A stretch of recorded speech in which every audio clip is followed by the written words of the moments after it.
So normally when we say Islamic education, people might turn their attention to the system that is giving the education, or to those that are receiving the education, or to the content that is being delivered. Now, Ghana, if you ask what is an Islamic school, it means the one that the proprietor is a Muslim, and then the children, there may be 90% or 100% they are Muslim, or the one that the content that is being taught over there is what? Islamic, or something that has to do with belief. Do you understand what I mean? Yes. But looking at the Quran and the Sunnah carefully, and looking at the purpose of education in Islam or in the Quran, then you realize that all these things can be only part of the whole process that makes an education an Islamic education. Number one, human being or creation in itself has a purpose.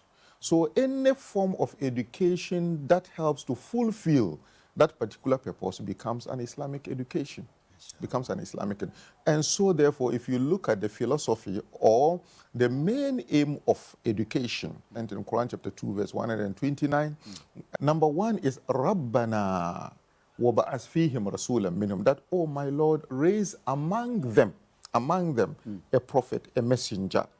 What is he coming to do in terms of education? Number one, he says, يَتْلُو عَلَيْهِمْ آيَاتِكَ. He is to come and recite unto them your science. That is, your principles of life and creation. Whatever knowledge that is important for the achievement of the purpose of creation, this particular prophet is coming to recite unto them. He is coming to get them informed. That is the information level, letting you understand that there is something like this. There is the availability of knowledge. That is the first stage of the distance. Then he says, وَيُعَلِّمْهُمُ الْكِتَابِ, and then he should also teach them the book. After letting you understand the availability of the information, you need to own the information. And that is what, from the tilawa, we come to ta'lim. You owning what? The knowledge. Through the media, through the lectures that our lecturers give in the university, we come to be aware of the existence of a particular information or a particular knowledge. So from understanding it, now we are now moving to what? Own it, or يُعَلِّمْهُمُ الْكِتَابِ. Then from owning the knowledge should react with our internal realm, and we produce something so that we can make use of that knowledge to attain the purpose of that particular knowledge. Then the Quran continues to say, وَالْحِكْمَةِ, and wisdom.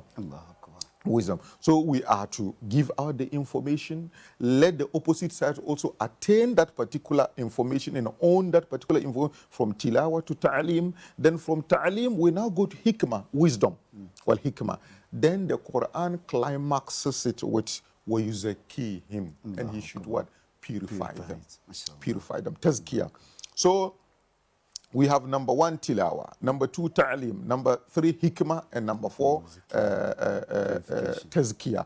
And the tazkiyah means that the wisdom should change our behavior so that we will be able to behave and interrelate with each other in order to achieve the purpose of our creation.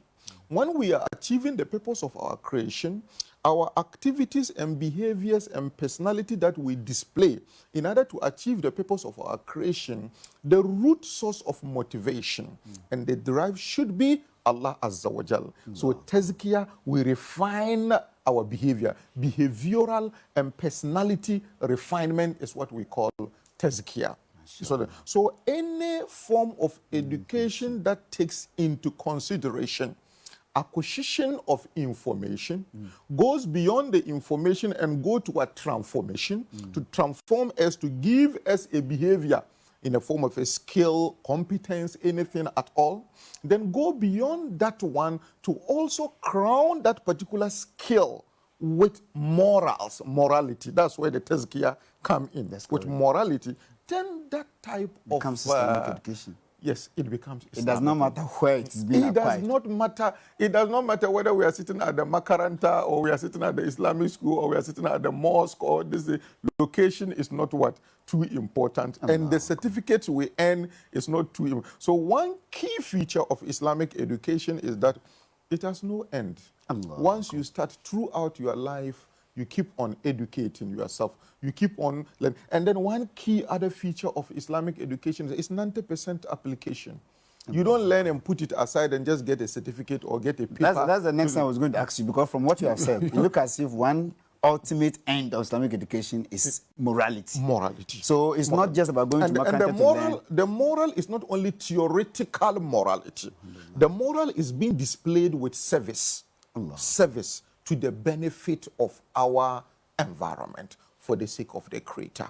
Do you understand? So you can't talk about morality in Islam or akhlaq in Islam. That benefit is being withdrawn.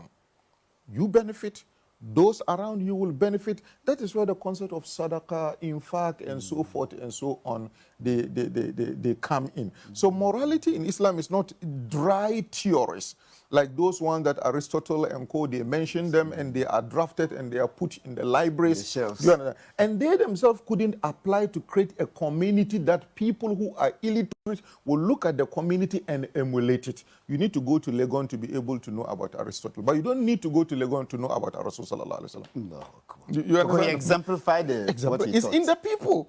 It's in the people. It's in his companions. It's in so many people. So you see it and you learn it. But all the other ones, you need to really go and acquire. Sheikh, so now let's come to parents. Yes. I think, I know if I leave you, like you said, Islamic education is a topic, alone is a whole day. I mean, so now our concentration today is parents.